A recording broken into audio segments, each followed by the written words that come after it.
This is the Sales Gravy Podcast. I'm Jeb Blount, best-selling author of Fanatical Prospecting, Sales EQ, Objections, and Inked, and I'm here to help you fill up your pipeline, close bigger deals, and rock your commission check. Welcome back to the Sales Gravy Podcast. On this episode, we're talking about how to create a sales accountability culture with expert Kristie Jones. And this is a pretty important subject because if you don't have a culture of accountability, you have the wild, wild west, inconsistent results, and a pretty miserable experience. Before we get started, though, I've got a great new way for you to connect directly with me. You can just send me a text message. My phone number is 1-706-397-4599.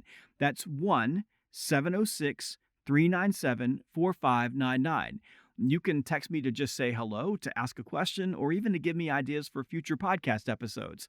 And all you got to do is send a text at 706-397-4599. That's 706-397-4599. Now, here's my conversation with Kristie Jones about how to create a sales accountability culture.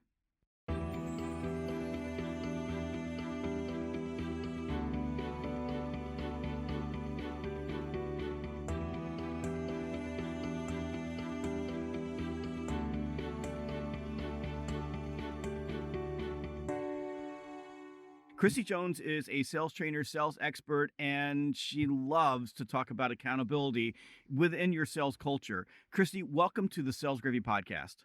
Jeb, thanks so much for having me.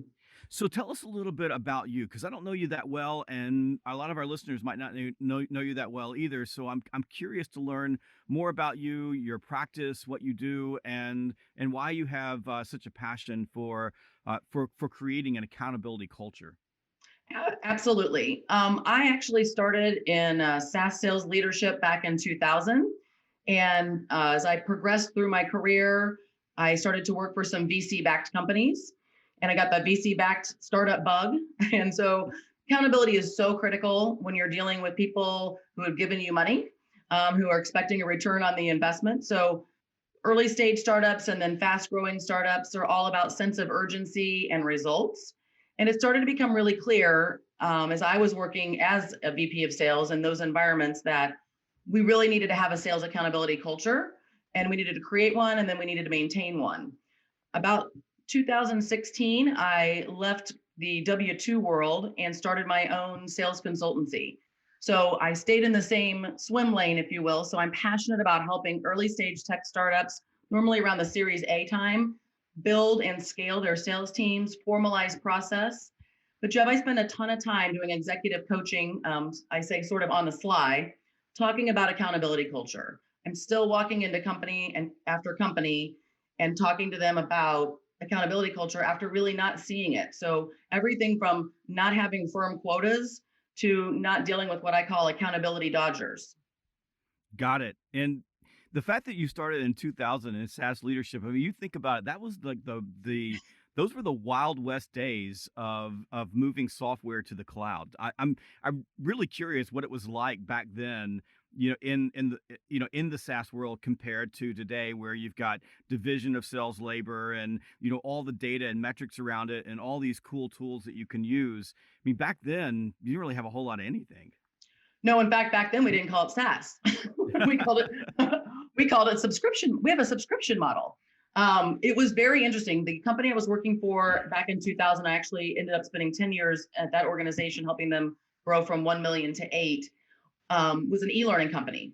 So we had a learning management system. We sold e-learning content. So not only were we trying to convince people that the cloud was safe, because back then the IT department was not crazy about hearing the word cloud, we also had to convince them that e-learning was equally as effective as classroom training. So it really was. We spent a lot of time trying to convince people that the cloud was a safe place for their employees to go and take training. So it really was a little bit of the Wild West. There weren't metrics. We did have a CRM system, I'm proud to say, but we didn't have any of the enablement tools. I did start at that company what I'll call a BDR program, but we called it just biz dev back then, and it wasn't formalized. And as you know, there was no automation. And so I did hire, though, more junior reps to help set appointments for my senior staff. So I had kind of a 3 tier model. So BDR, where you helped a senior set appointments, the middle tier, so junior AE, where you had to fish for yourself. So you got nothing thrown your way. You had to go and hook them yourself. And then the senior AEs who had proven that they could hit the quota consistently got the BDR assistant. So we started with that. In fact, back then we were also doing, initially when I went to the company, they were doing hunting and gathering. So the account executives were not only hunting for net new business, but also renewing that business. And it became clear really quickly that we needed to separate those two responsibilities because there were a lot of what I call howdy doody calls to clients being Yeah. made.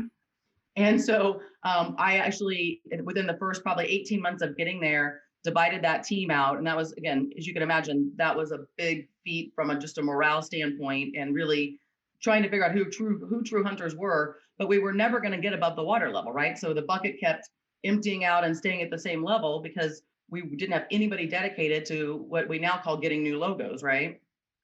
Yeah, the division of sales labor is an interesting thing. I was for a really long time, I just was not for the practice because what I believed that it did is it created a group of salespeople that were completely entitled. And since then, I've changed my view on that. We work with a number of startup SaaS companies as well in my training group, and you can see in some places where it really works, but you can also see some places where it doesn't work.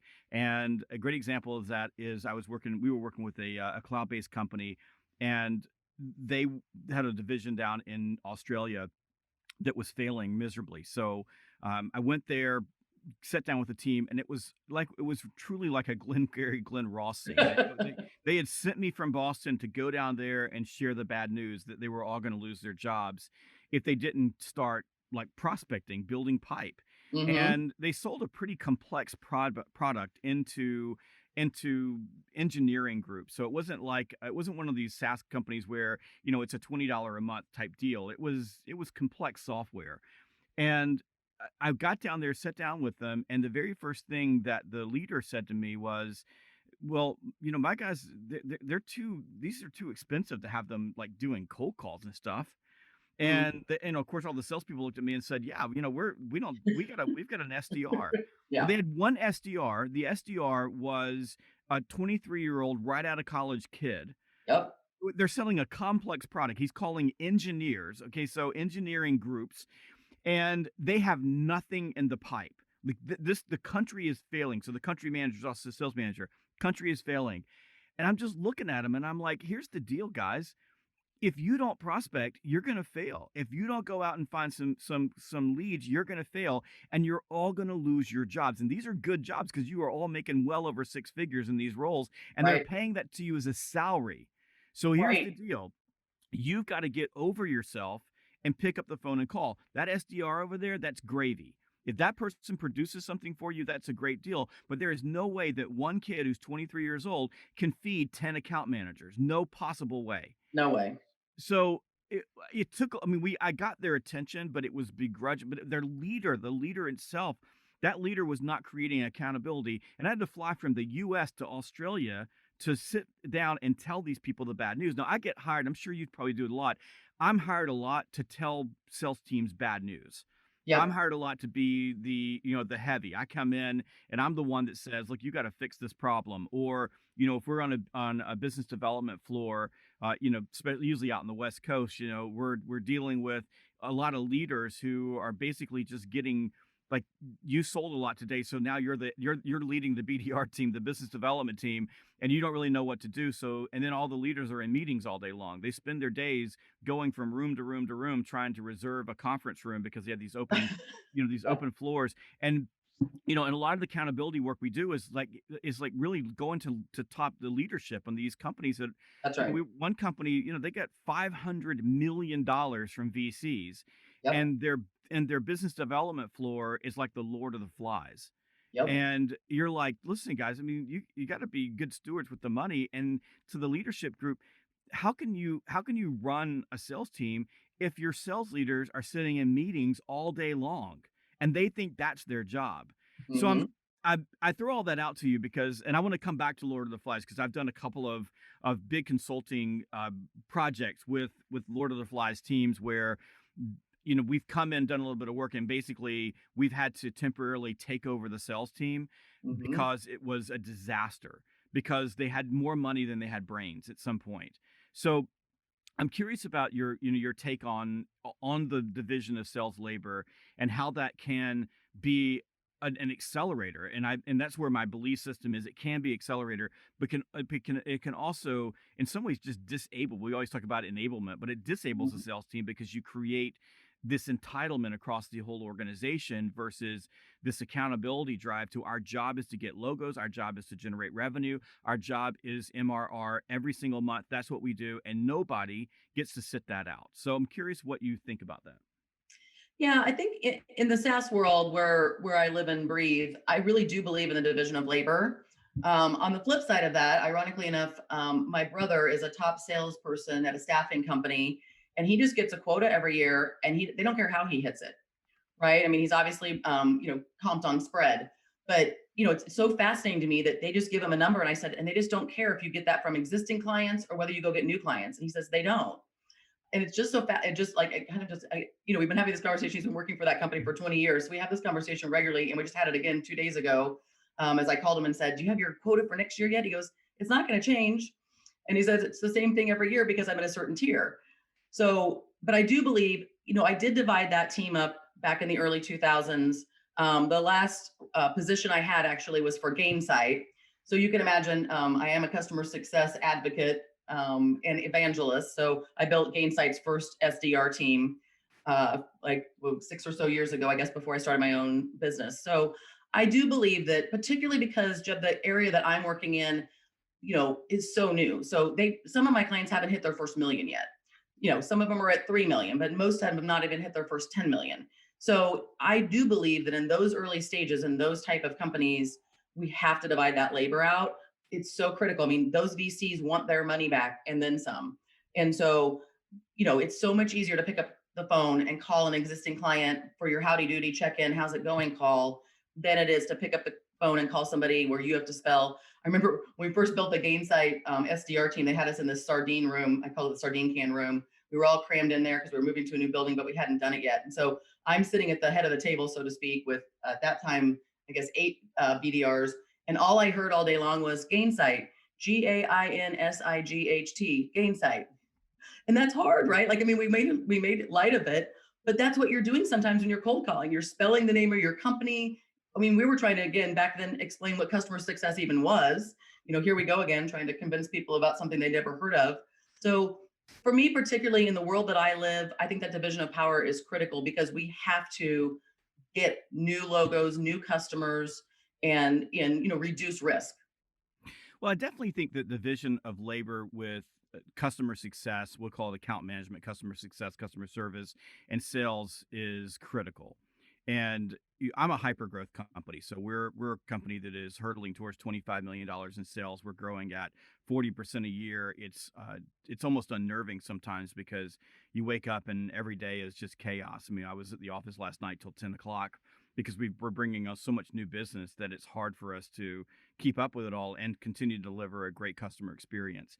And we've had to split that labor in our organization because my hunters and the problem is not so much that the account management takes them away from hunting. It's two problems. One, account management is easier than hunting, or customer Right? success is easier than hunting. So I'll Right? go do, like you say, a howdy doody call. I really like that. I may steal that from you, but That's fine. how are you doing today? Uh, Right. but at the same time, my best hunters are terrible at customer success. They Hmm. they like to kill it, bring it in, and go out and get something else, and they love it. No, I don't have a business development versus account executive team.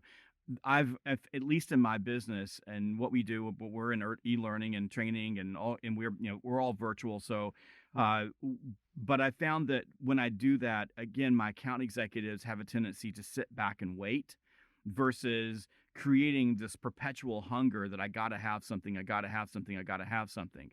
And Yep. crazy as it sounds, I don't even have quotas. I have no quotas whatsoever. So I Interesting. I did no goals on anybody, and that's been a pretty easy thing to do. We've got monetary incentives for that. but I definitely, I don't begrudge. I think if you're trying to accelerate your run and you're trying to move really fast, that the sales teams that we work with, especially in the SaaS world, that are really crushing it, the place that we always go first is that BDR team. Because if we can generate more leads going into the account executive team, then the company's going to move faster. And I think you can create explosive growth. But I definitely, the success versus sales, you've got to separate. But that brings me to something else from an accountability standpoint. I I'm like you. I'm a business. I run my entire business is run on the cloud. It, Hmm. and we love it because as a small entrepreneurial business, we can move fast. But I gotta tell you, I'm finding that the accountability in the customer success realm of SaaS is really, really bad. Like customer success actually sucks because for example, we signed up for a some software to run part of our HR function. Hmm. And the sales process was great. We signed up, we got the subscription, pretty expensive stuff. And then my HR team got busy and my finance team got busy, and like a lot of SaaS products, they just didn't use it. They were all excited about it, but then when they had Sure. to actually use it, they didn't. So, Right. so about 6 months in, we're running a report. I'm like, I got this line on my P&L. I'm like, why are we paying for that? Are we using this? Well, we haven't set it up yet. And I just asked a simple question: has anybody from the company called you to remind you that you need to get set up? And they went, no. And I'm like, turn that damn subscription off. We're not doing this Right. anymore. Right. I was and as a as a sales trainer, like as a sales trainer and as a business consultant, it was appalling to me. I was like, crap, this is amazing that no one in the company noticed that my company had never spun up their product. We were just paying for the subscription. So so that's super interesting. Coming from the customer success industry, here's what I would tell you. First off, churn starts in the first 30 days. So if you have not successfully implemented your client in the first 30 days, unless your implementation takes 90 or whatever, but I say churn starts at 30 days.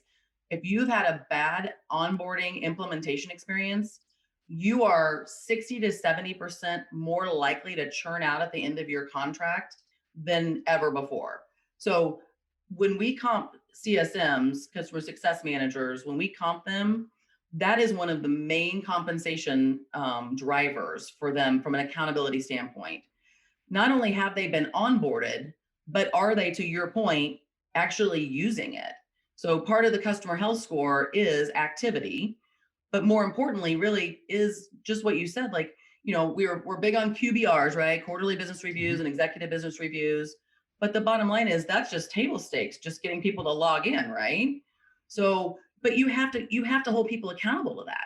So why, we called it in Gainsight, every Monday we had what we called code red meetings. And code red were customers that were at risk. And again, 70 to 80% of customers who were in the code red category who never got off the ground. Were Mhm. implementation failures.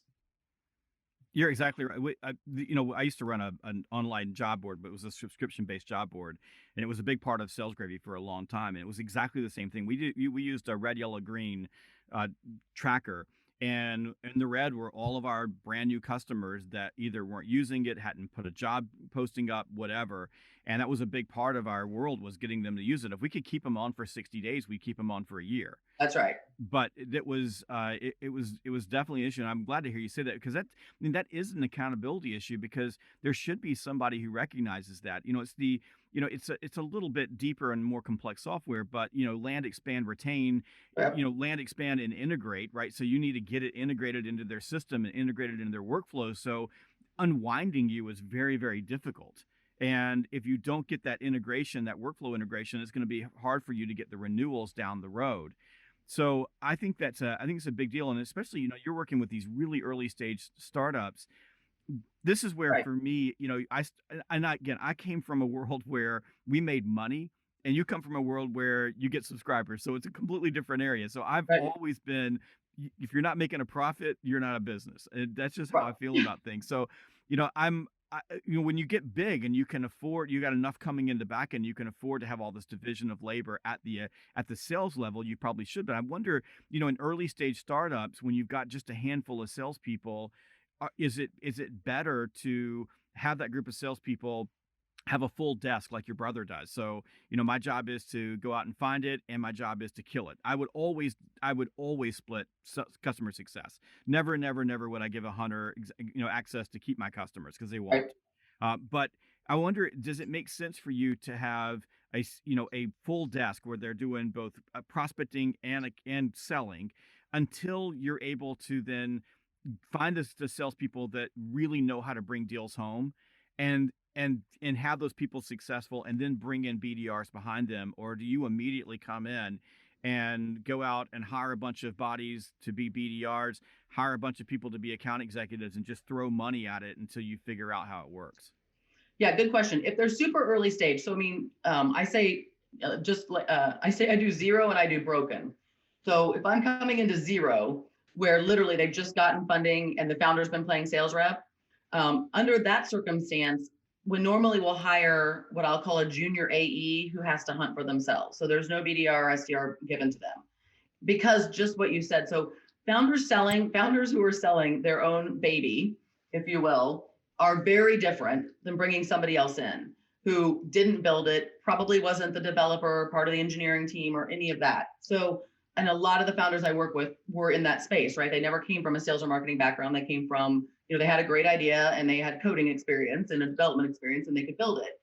So when I'm bringing in someone for the very first time, the first one or two sales reps, I don't give them help for that very reason, because I need smart people who have already done this in other places to come in and help build out, messaging, strategy, process, and be part of that team. I say, please don't check your brain at the door when you walk through in the morning, because I really need that help. Yep. If I've got more advanced, if I've got two or three people then, and we've been doing this and we're starting to hit the ground, and we're putting together playbooks, it's not just tribal knowledge anymore. We're starting to put things on paper. At that point, I bring in BDRs. And so that time we've sort of baked it out, and we're still, I still say it's never fully baked for a while, because there's always so much more roadmap for product. Product takes a while to develop, and so there's always so much more product, and things are going to be ebbing and flowing. But I agree with you. And even after I bring in BDRs, I require AEs to pull their own weight and build a third of their own funnel. I I don't like think that. AEs should ever stop prospecting. Not to mention the fact that statistically, data shows that if you source your own deal as an AE, it closes faster, the close rate's better, the sales cycle is shorter. I'm glad to hear you say that. So if I go back to my days of what we would call, carrying a briefcase, which nobody does anymore. It's Right. a laptop, uh, but if I go back then, and we always act like division of labor is new, but it really isn't. I had two SDRs who worked for me. So I was an account executive. I sold relatively big deals. It wasn't software, and it wasn't sexy, but it was profitable.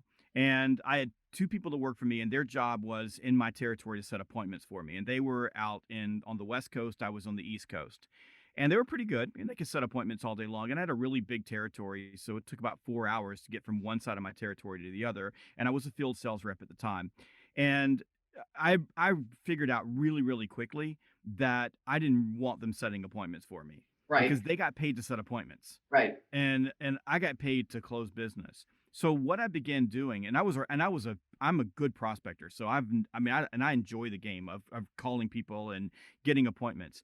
But exactly what you found, if I set the appointment and I went in, I was going to close the deal. If Yep. they set the appointment, I was probably going to be meeting with someone who was maybe interested, but really got talked into the meeting, and there wasn't a lot of qualification that was done. So when I got there, there wasn't a certainty that that deal was going to either get disqualified up front or move into the pipeline. It was typically a waste of my time.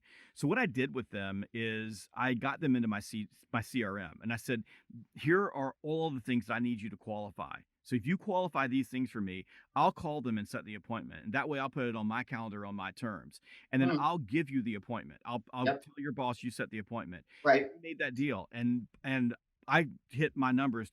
Well, 2 years in a row as the number one salesperson in the company, and set the company's all-time sales record over 50 years. And it was having those two people that were basically mining my database, Yep. and getting in and getting all the qualification pieces set up so that I could go in and push a button and build a list and then call people who were ready to buy or moving into the buying window. And I found that to be very helpful. I know that doesn't work everywhere, but I love what you said. If the account executive, when they have to go out and find it, they own it at a much different level than if someone gives it to them. And I think part of that accountability is saying to people, you never get a break. Like you don't get to be. I'm promoted to. I see it all the time on LinkedIn. I just got promoted to account executive. I don't have to prospect anymore. Now I'm different. Now I don't have to do that work. Where Right. I think prospecting is the noble work of selling, right? That's the Right. that's the hardest part. And I tell account executives all the time. They say, "Well, I don't prospect." I go, "Listen, if I can't trust you to ask someone for time, how in the world can I trust you to ask for money?" Yep. So true. Yeah, it's I do believe in the BDR model, but I comp them a little differently than some others. So I don't just comp them on a set appointment. That's about 30% of their compensation. 70% is the quality of that. So if that doesn't go into the pipeline, and again, there are criteria for the AE. So, the AE gets to ultimately determine that. But I, make sure that I vet that out and that I'm, inspecting what I expect. But about 70% of their comp is tied to the quality of that appointment, meaning the AE agreed it was a qualified appointment. And I don't comp them at all on whether or not the AE closes that or not. That's I'm holding the wrong people accountable, right? Like, Yeah. BDRs are like, are you going to give me 1% of the deal? I'm like, no, because you didn't do anything. Like, I mean, like, again, like you can't control that. I believe on paying people on what they can control, which goes back to, like you said, we're paying, I wrote a blog post a while ago about, are you getting your money's worth out of the base salary you're paying your reps? Because we're paying them a base salary to do certain things, which includes prospecting. It includes CRM hygiene. It includes keeping your manager up to date. I mean, there's a lot of responsibilities that go with six-figure base salaries or ones near that. And I think sometimes, again, like you said, AEs get this entitlement, philosophy going on. And I say, listen, if you want to go 100% commission, I'll pay you 30%, no problem. But Yep. I don't know that you really want to do that.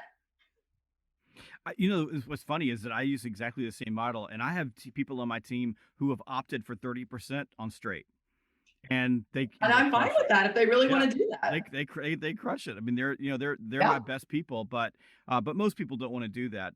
Right. Let's shift gears into creating a culture of accountability, and I love that we're putting culture and accountability in the same place, Mhm. so we can spend the rest of our time together, maybe getting you to walk leaders through whether you're in a SaaS company or you're selling widgets someplace, or you're an entrepreneur with a small business or a big business, sales manager, what have you.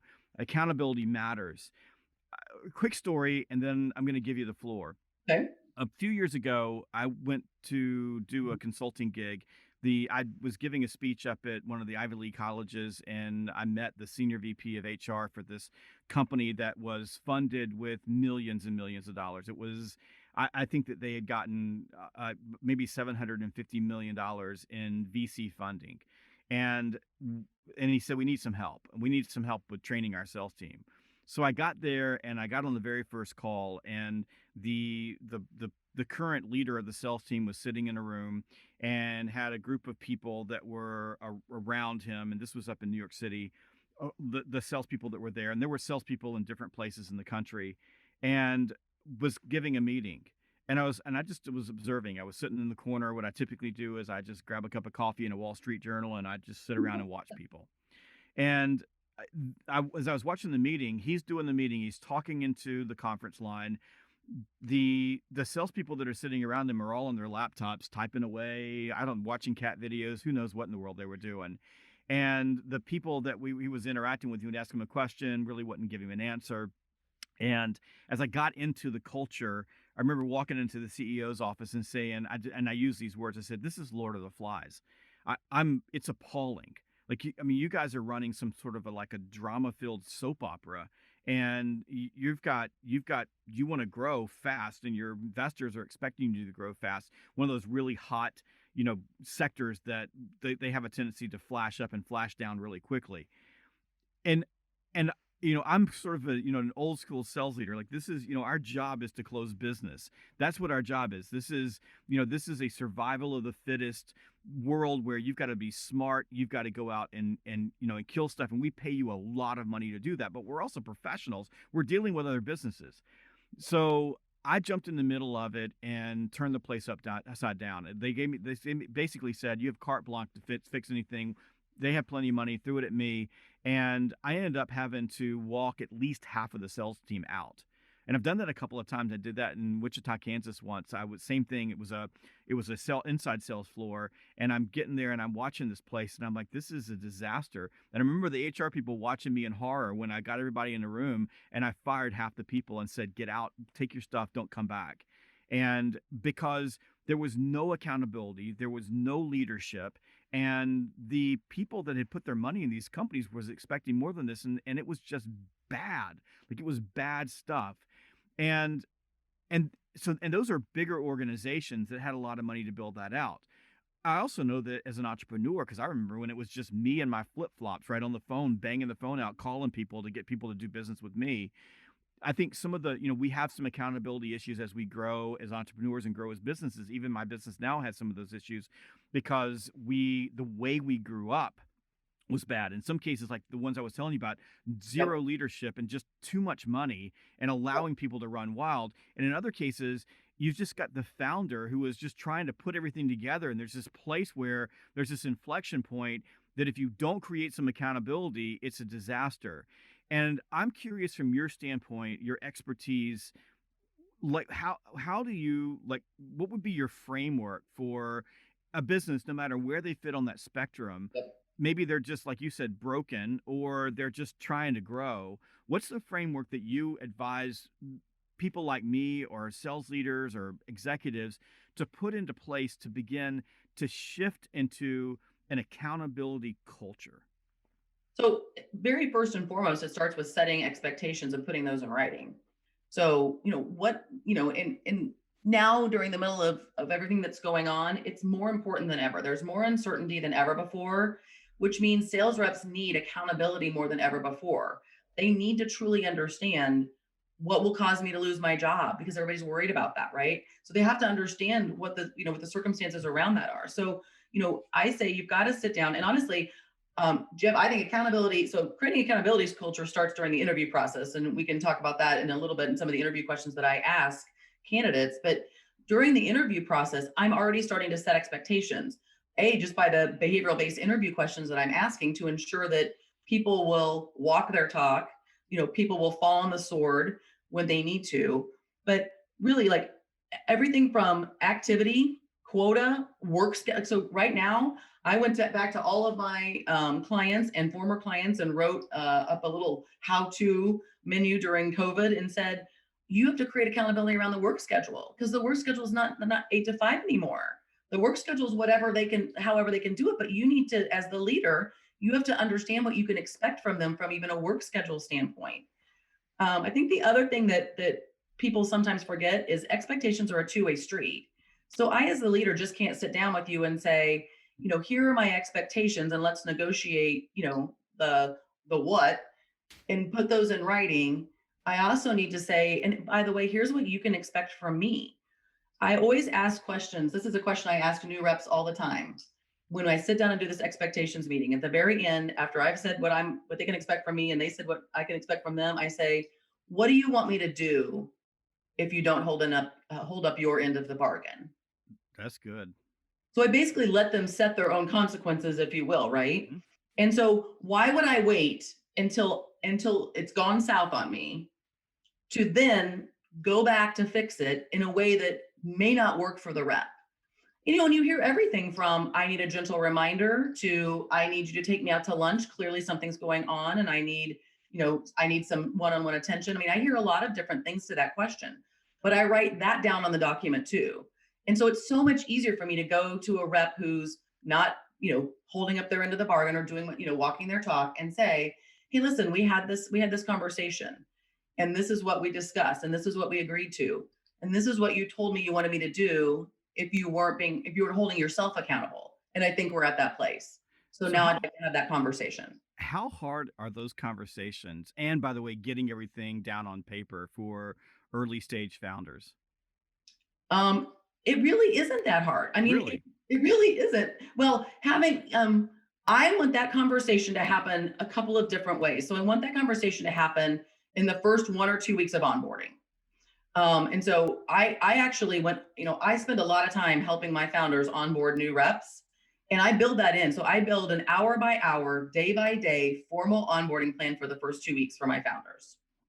And in there is a 2 hour expectations conversation. And I sit in on that sometimes. And if I've worked with the founder before, they can run through that themselves.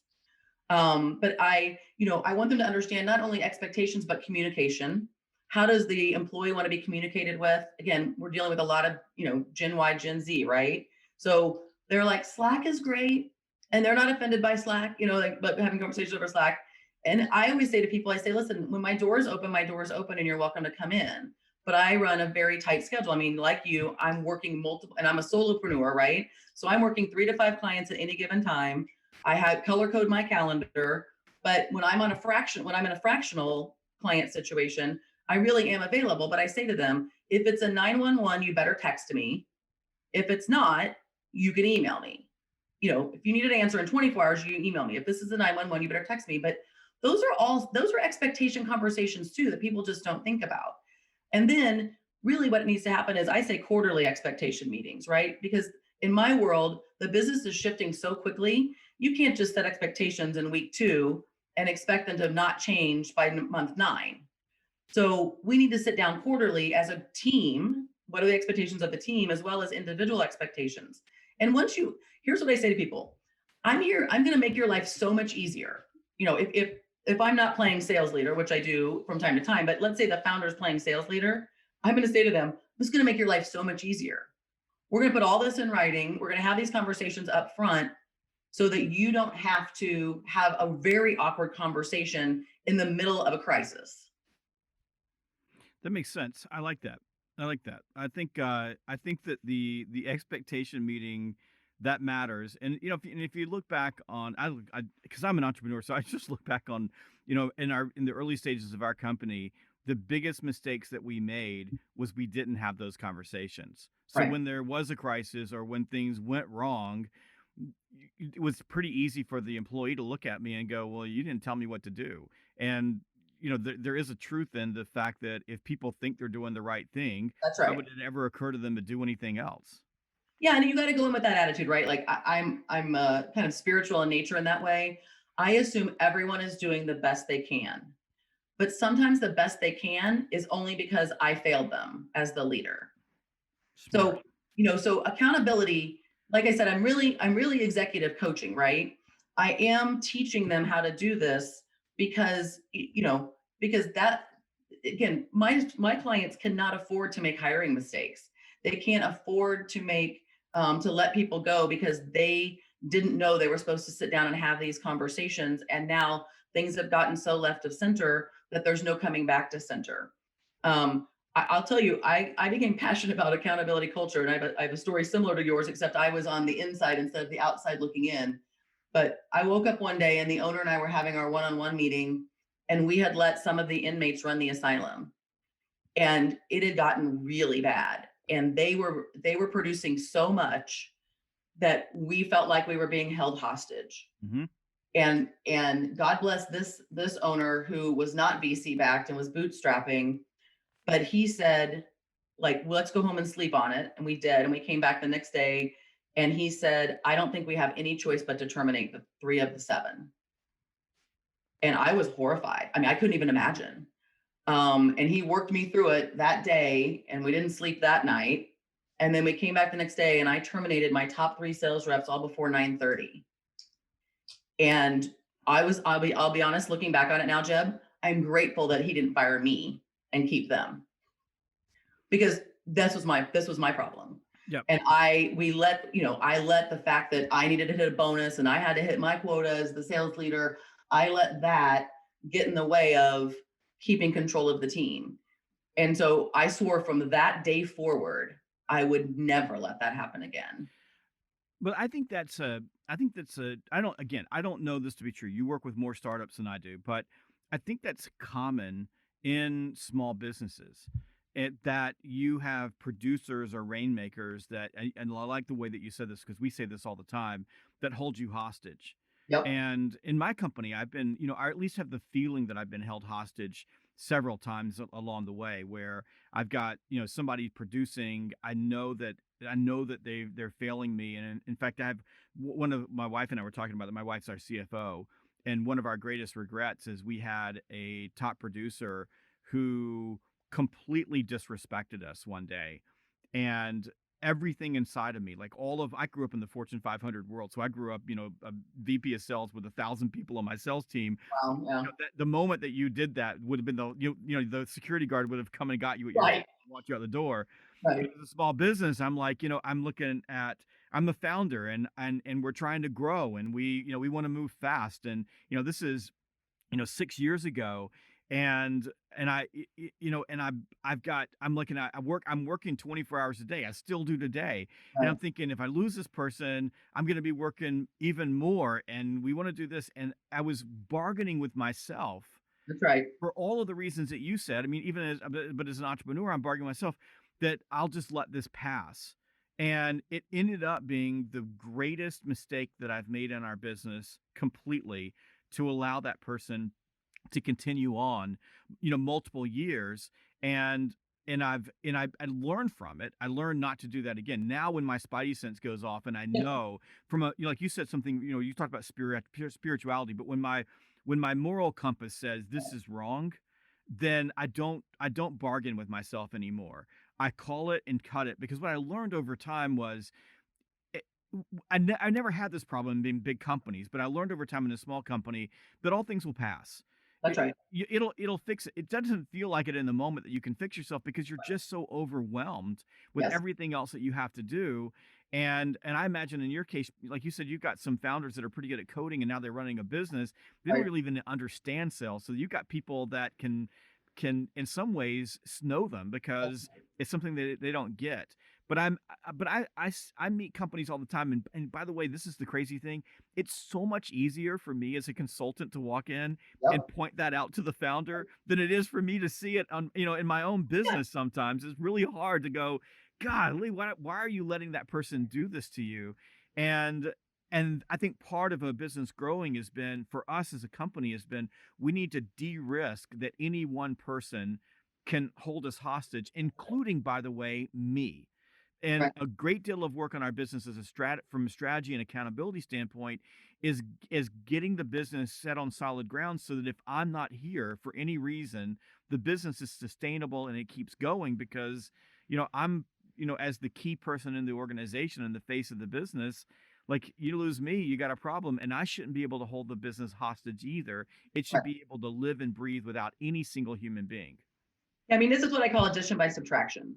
And I tell founders, and here's the deal, like, because you and I come in as experts, right? Because we've been there, because I've had to fire 3 people before 9:30.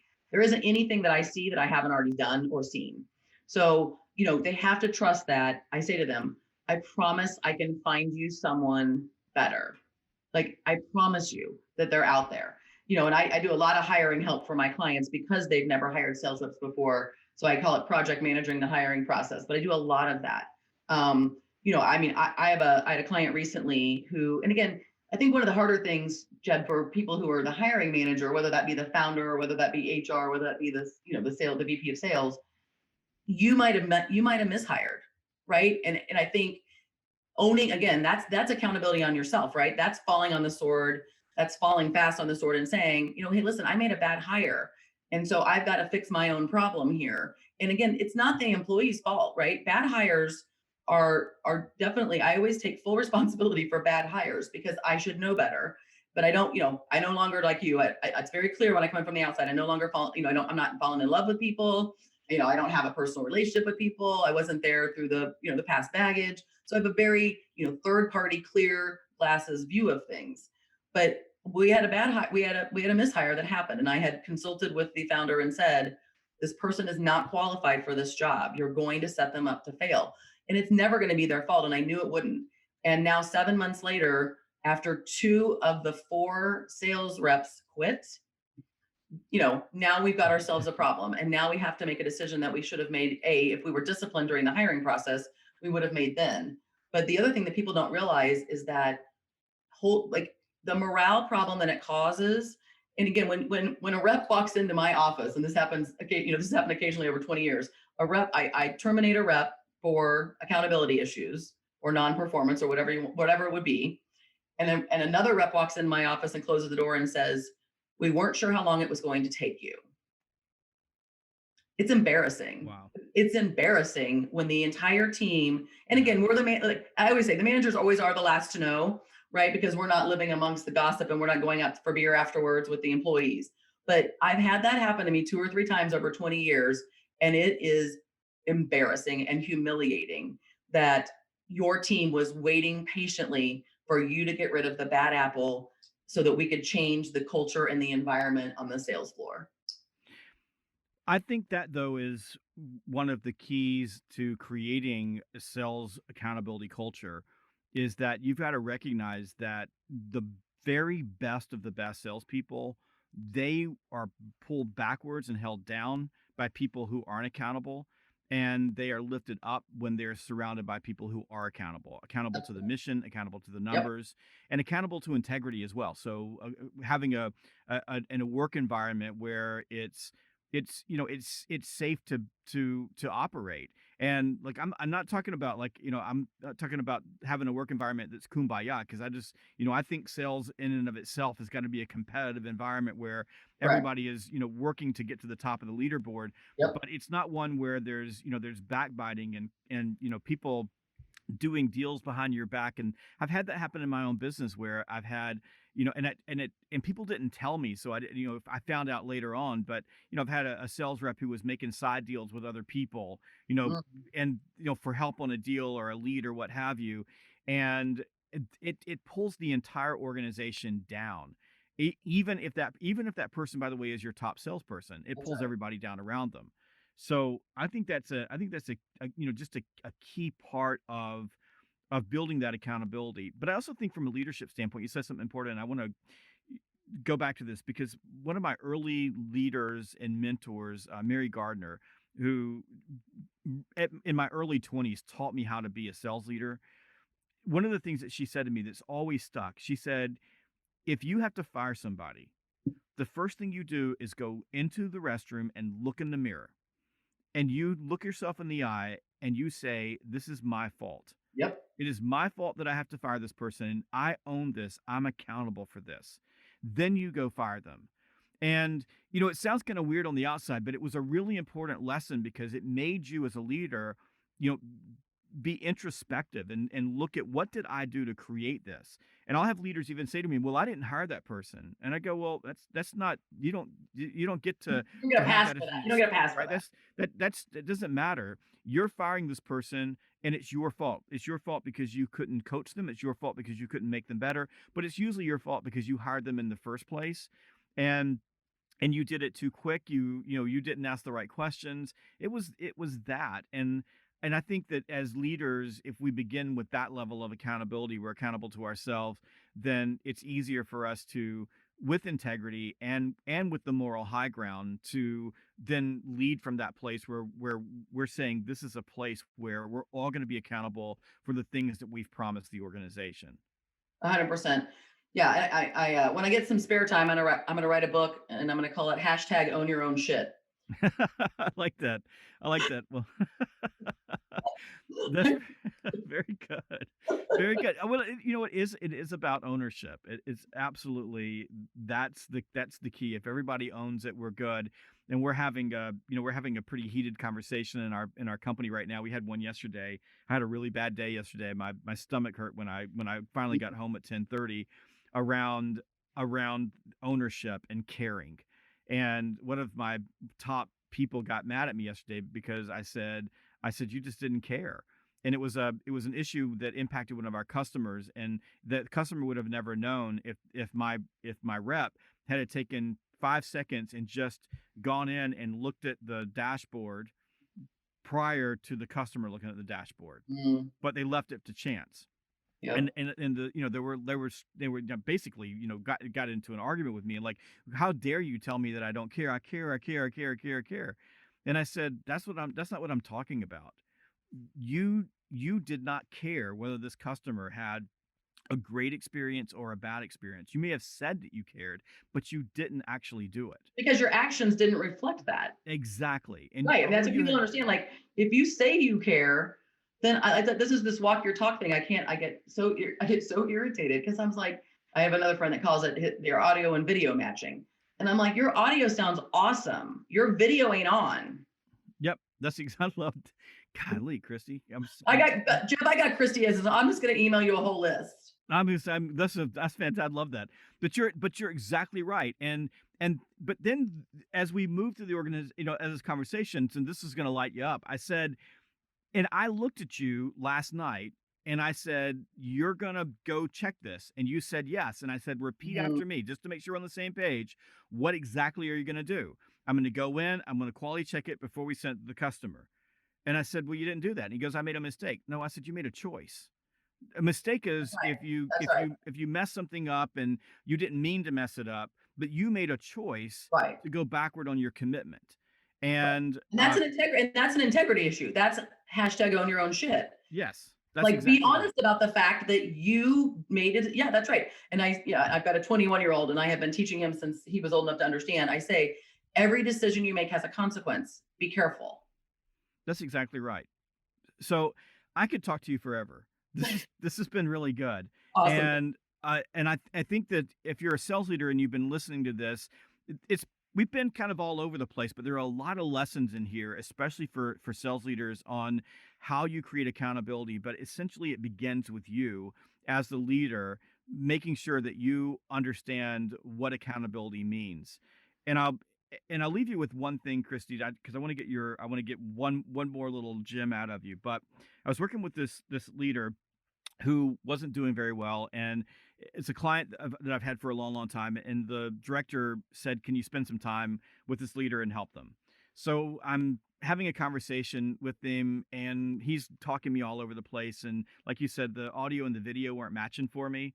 And the way I say it is, I was born at night, but not last night. Right. So I've been here and done this. So be careful.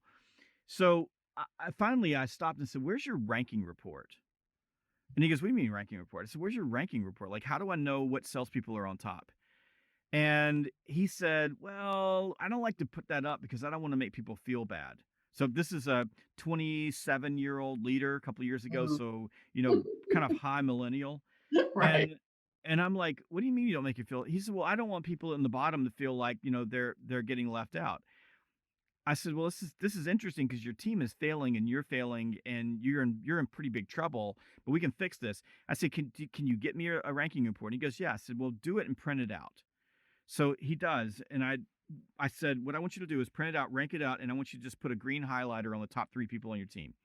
And then I want you to tape it on the outside of your office. His office is glass, so it's Yeah. a cubicle kind of base thing, but the whole office is glass." I said, "Paste it there and let's just watch." And I'm telling you, in like 2 seconds, somebody came by and looked at it. And then a few minutes later, somebody else came by. And then about 5 minutes later, there's 6 salespeople sitting around the ranking report. And then the second place salesperson walks into his office and says, "This number's not right. This number's not right. You don't have my numbers right. I should be number one." And I looked at him and said, "Are you tracking?" And he Right. went, and to his credit, he went, "Yeah." And it was just that little bit of Right. accountability, like, let people see the numbers. I'm Transparency. Yeah. I mean, we didn't get a chance to go there, but transparency is, you have to be transparent. So accountability also requires transparency. yeah, and you can't be ambiguous, right? It's got to be transparent and it's got to be exact, Right. because ambiguity leads to mediocrity on your sales team. So if you don't have transparency and you're not like giving people the whole story, they're not there. And by the way, salespeople are combative. They want to Right. know where they sit. And I think that this idea of transparency, I think, is a big deal, because one of the greatest leaders I ever worked for, a guy named Chris Dodds, is my senior vice president, we were in a company that really wasn't transparent. So we basically, if you weren't at the top levels of the company, you didn't know the numbers. And he took a region that was failing, brought me in with him, and he immediately opened up all of the reports. So everything, everybody could see everything, every location you could see everything. He didn't do a big fanfare around it. He just posted it on boards.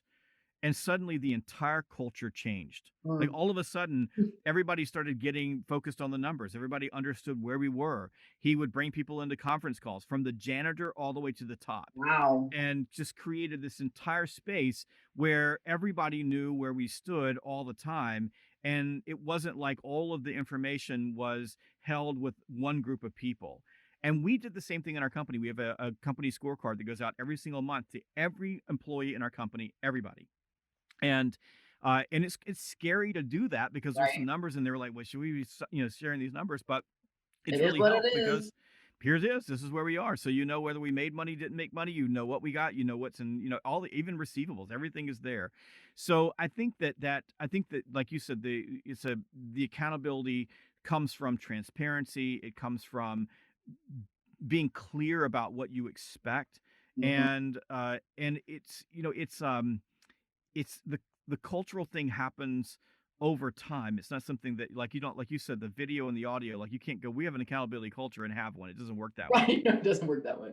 So before we leave, a couple of things. I want to give you a final word to give the the listeners some last advice on what you believe steps they can take right now immediately to begin this process, the journey of creating a sales accountability culture, and then how people can find you. Sure. You know what? We're about to step into 2021, right? So there's no better time if you've never done this before, if you've never sat down, if you've never put it on paper, let 2021 be your excuse, right? As you're building out quotas and everything else. This has to be a part of it. It's much bigger than just handing out a quota number and saying, here's your 2021 number. It really is sitting down. And like I said, don't forget that it's a two-way street. I can't set expectations for my sales reps but not be willing to be held accountable myself. So here's what you can, here's what you can expect from me. Now, what else do you need that I didn't mention? Or what else are you expecting from me? So these sound like complicated conversations. Once you get a couple of these under your belt, they're not. And I promise you that it'll make your life as the sales leader so much easier. It will add a level of respect within your organization and the team. Not every department, by the way, has an accountability culture. So I say to the sales leaders, we'll lead the way for the company. Go ahead and set the example. Everybody's looking to us anyway for a lot of reasons. So let us be the one that sets and creates an accountability culture. So it's setting that expectations, and then there have to be consequences, right? So Jeb, you and I talked a lot about termination today, and but it doesn't have to get to that place, right? There have to be milestone consequences along the way. How are we going to handle that? Asking that employee, what do you want me to do if your video's off? Your audio sounds great, video ain't happening. So what do you want me to do?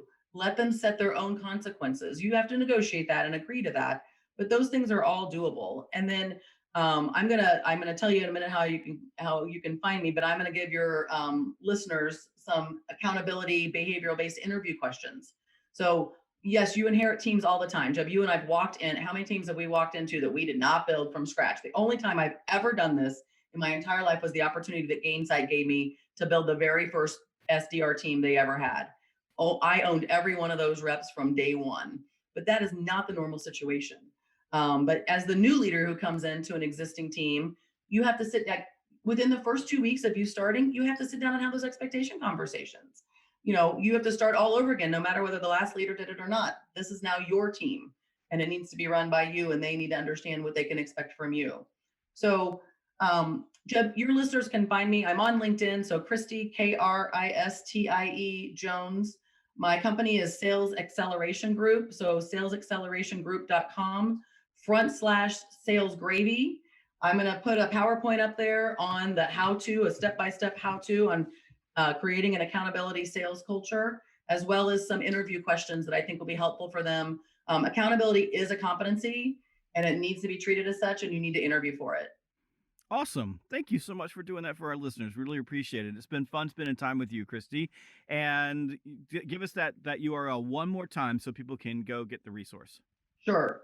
Sales Acceleration Group /sales gravy for your special piece. And I've got a lot of blog posts out there, Jeb, on my website around accountability, around hiring, around consequences and those type of things. So there's lots of great information on my website, but particularly I want to make sure that your listeners really from the very first step, which is interviewing, all the way through long time reps, how we're going to do this and make your life easier. Perfect. Well, thank you so much for joining me on the Sales Gravy podcast. Well, I hope this episode inspired you to take a new look at your organization and start thinking about how you can build a culture of sales accountability. And if you're an individual, maybe it's an opportunity to look at your own individual behaviors and figure out how you can add a little bit more accountability to your sales day. In the meantime, I hope you'll take an opportunity to send me a text message and tell me what you thought about the episode and ask any questions or give me some ideas. My phone number is 1-706-397-4599. That's 1-706-397-4599.